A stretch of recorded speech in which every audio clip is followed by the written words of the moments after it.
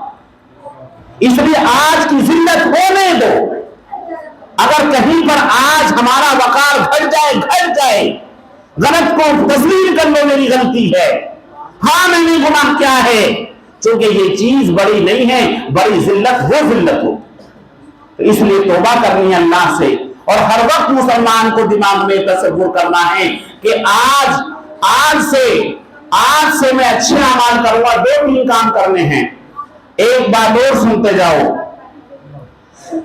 ایک آدمی کسی کمپنی میں جاب کرتا، ماسٹر جی ہیں، یہ اسکول میں پڑھاتے ہیں۔ اسکول میں کیا نظام بنانا بھائی کہ اسکول میں جب ماسٹر صاحب آئیں گے تو پہلے سگنیچر کریں گے، اور اب تو گورنمنٹ نے تھم والا کر دیا ہے، یعنی ہماری اس دن کی حاضری تھم کے لگنے سے ہوتی ہے یا سگنیچر رجسٹر پہ۔ اب ماسٹر جی یہ ضد پکڑ لیں کہ بھائی میں سگنیچر تو کروں گا نہیں، پڑھاؤں گا پورے دن، تو پرنسپل صاحب مہینے میں آ کے کہیں گے کہ آپ اسکول تو آئے تھے مگر آپ کی غیر حاضری اتنی ہے، سیلری کہاں سے ملے گی؟ اٹینڈنس رجسٹر سے ملے گی نا۔ آپ پڑھاتے رہیے، ضد پر ہیں، ہمارا حساب کس چیز سے ہوگا؟ اٹینڈنس، وہ وہاں کا اصول ہے، تو اللہ نے بھی کچھ اصول بیان کیا ہے۔ اچھا بتائیے، گیہوں کٹ رہے ہیں اور ایک آدمی بیچارہ روزے میں روزہ رکھ کے گیہوں کاٹ رہا ہے، محنت کر رہا ہے، کام صحیح کر رہا، غلط صحیح کر رہا نا، اور اپنے بچوں کے لیے رزق حلال کے لیے محنت کرنا یہ عبادت ہے، لیکن صبح کو صلاۃ فانتشروا وابتغوا من فضل اللہ، یہ گیہوں کا کاٹنا، یہ باغ میں جانا، یہ ڈیری پہ جانا، یہ سیانے میں کمانے جانا، یہ بکری کا چرانا، یہ سب سنت ہیں، سب عبادت ہیں، مگر کب؟ صلاۃ فانتشروا وابتغوا من فضل اللہ، اللہ کا حکم ادا کرنے کے بعد صلاۃ، پہلا حکم کیا ہے؟ صلاۃ، فانتشروا، پھیل جاؤ، جدا جدا ہو جاؤ، چلے جاؤ زمین پر اپنے اپنے کام پر، کس لیے؟ فانتشروا وابتغوا من فضل اللہ، اللہ کا فضل حاصل کرنے کے لیے۔ کوئی پنچر کی دکان پہ جاؤ، کوئی باغ میں جاؤ، کوئی کھیت میں جاؤ، اپنے اپنے کام پہ چلے جاؤ، نماز پڑھنے کے بعد مومنوں سونے کا حکم نہیں، قرآن کہتا ہے صلاۃ فانتشروا وابتغوا من فضل اللہ، پھیل جاؤ۔ اس لیے ہمارے اکابر نے فرمایا کہ جو لوگ فجر کی نماز پڑھ کے سورج کے نکلنے تک سوتے ہیں ان کی روزی میں برکت نہیں ہوتی، اس لیے ہمارے اکابر کو ہم نے دیکھا ہے پوری رات اللہ کے سامنے کھڑے ہو کر کے اللہ اللہ کر کے روتے روتے پیٹتے پیٹتے فجر کی نماز ہو گئی ہے، نیند آ رہی ہے، لیکن وہ سوتے پھر بھی نہیں ہیں، انہیں ڈر ہے اس بات کا کہ رات کو جو میں جاگا ہوں یہ تو اپنی مرضی سے جاگا ہوں، لیکن حکم تو صلاۃ فانتشروا، وہ سورج کے نکلنے تک نہیں سوتے ڈرتے ہیں۔ تو اگر آپ نے نماز نہیں پڑھی اور آپ گیہوں کاٹنے چلے گئے تو یہ من فضل اللہ نہیں ہے، یہ آپ کی ہٹ دھرمی ہے، آپ نے سگنیچر نہیں کرے، آپ نے اس کو کمائی مانا ہے، ورنہ آپ اللہ کے حکم کو فالو کرتے، حکم صلاۃ فانتشروا، پہلے نماز پڑھو، اگر نماز نہیں پڑھی اور آپ کام پہ چلے گئے تو اب آپ کے لیے یہ عبادت نہیں ہے، اب یہ دنیا بن جائے گی۔ وَمَا خَلَقْتُ الْجِنَّ وَالْإِنسَ إِلَّا لِيَعْبُدُونَ، اللہ نے انسان کو اور جن کو صرف عبادت کے لیے پیدا کیا۔ عبادت کسے کہتے ہیں؟ جس کام کے اندر اللہ کا حکم ہو، جس کام میں اللہ کی مرضی شریک ہو، وہ ہر کام عبادت ہے۔ دنیا دنیا کا بھی کوئی کام اللہ کی مرضی کے مطابق ہے تو وہ عبادت ہے، اور اللہ اور دین کا بھی کوئی کام اگر اللہ کی مرضی کے خلاف کرو گے پھر وہ دین نہیں، پھر وہ دنیا بن جائے گا۔ نماز نہیں چھوڑنی فجر کی، نماز نہیں چھوڑنی فجر کی، اب کام پہ جاؤ گے تو عبادت ہے۔ اور ظہر کی فکر کرتے رہو، دل میں ٹکٹکی لگائے رہو، تو انشاءاللہ سوچو جتنے ہم کام کر رہے ہیں، ڈاکٹر صاحب دکان پہ بیٹھے ہیں جی، ماسٹر صاحب اسکول میں پڑھا رہے ہیں، جتنے بھی کام کر رہے ہیں وہ سب عبادت ہے اپنے بچوں کے لیے حلال کمائی کے ساتھ، لیکن اگر نماز چھوڑ دی تو اب یہ طریقے کے خلاف ہو گیا۔ تو انشاءاللہ نماز نہیں چھوڑیں گے، غیبت نہیں کریں گے، توبہ کریں گے۔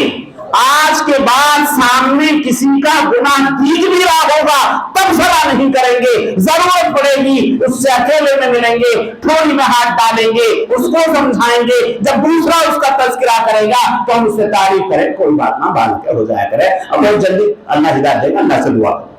پیٹھ پیچھے کسی کو نہیں کہنا، اگر ہمدرد ہو اس کو بلاؤ، اور کسی سے یہ بھی نہیں کہنا کہ میں نے اسے سمجھایا ہے۔ یہ ہے دین، یہ ہے دین۔ جب کسی کی برائی کا پتہ چلے صرف اس سے ہمدردانہ بات کرو، اور جب کوئی آ کے آپ سے کہے فلاں ایسا ہے، میں ایسی بات نہیں، میں نے غلط سن لی ہو، آپ کو پتا ہے، پھر بھی آپ اس پہ تبصرہ کرنے کو تیار نہیں ہے۔ یہ ہے دین۔ آپ چپ رہو، کہیں ایسا نہ ہو آپ کسی کی، جو آدمی دوسرے کی، جو آدمی کسی کے برے وقت پر ہنسے گا، اللہ کے رسول علیہ السلام کا فرمان ہے وہ تب تک اس دنیا سے نہیں جا سکتا جب تک کہ اس پہ ہنسا نہ جائے، جب تک کہ اس پہ ہنسا نہ جائے۔ ٹھیک ہے، تو انشاءاللہ کوشش کریں گے۔ قاری صاحب کہہ رہے بہت دیر ہو رہی ہے، مجمع سے ہی سنو جی، ٹھیک ہے جی، دعا کریں گے۔ تو کیا چیز ہو گئی؟ کسی پہ ہنسنا نہیں، کسی کا تذکرہ نہیں کرنا، توبہ اللہ سے کرنی ہے، نماز کی پابندی کرنی ہے، اور تراویح پابندی سے اپنے نفع کے لیے پڑھنی ہے انشاءاللہ۔ چلیے دعا کر لیتے ہیں۔ قاری صاحب جو کل کے شعلے میں بیان کر رہا تھا جی، 1.5 گھنٹہ کا بیان ہو گیا، مجمع سنتا رہا، مولانا صاحب نے کہا جی 1.5 گھنٹے کی دعا ہو گئی، 1.5 گھنٹے کا بیان ہو گیا، آدھا گھنٹے کی دعا ہو گئی۔ میں کہا اب بتاؤ میں کیا کروں؟ جب میں مجمع کو دیکھتا رہوں، اگر وہ غور سے سنتا رہے چلتا رہوں، اب دیکھتا ہوں کہ کچھ ایسا دعا کر دوں۔ ایک تو بابو ٹھیکیدار کی جو اہلیہ ہے ان کے نام کا منی، اچھا جی، ان کی طبیعت خراب ہے۔ اچھا جی، اچھا اور حافظ صاحب کی جو ایک نانی کا انتقال ہو گیا ہے۔ اچھا اچھا، چلیے دعا کر لو۔ اللهم صل على محمد وعلى ال محمد كما صليت على ابراهيم وعلى ال ابراهيم انك حميد مجيد۔ اللهم صل على محمد وعلى ال محمد كما صليت وسلمت وباركت ورحمت وترحمت على ابراهيم وعلى ال ابراهيم انك حميد مجيد۔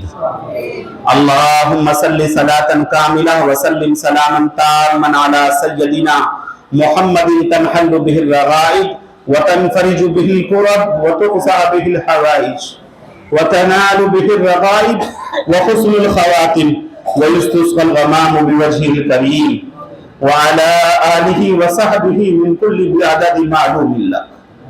اللهم صل صلاة كاملة وسلم سلاما تاما على سيدنا محمد تنحل به الرغائب وتنفرج به الكرب وتقضى به الحوائج وتنال به الرغائب وحسن الخواتم ويستسقى الغمام بوجهه الكريم وعلى آله وصحبه من كل بعدد معلوم لك۔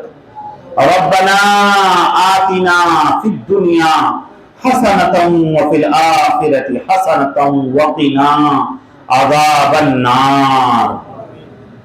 ربنا ظلمنا انفسنا وان لم تغفر لنا وترحمنا لنكونن من الخاسرين۔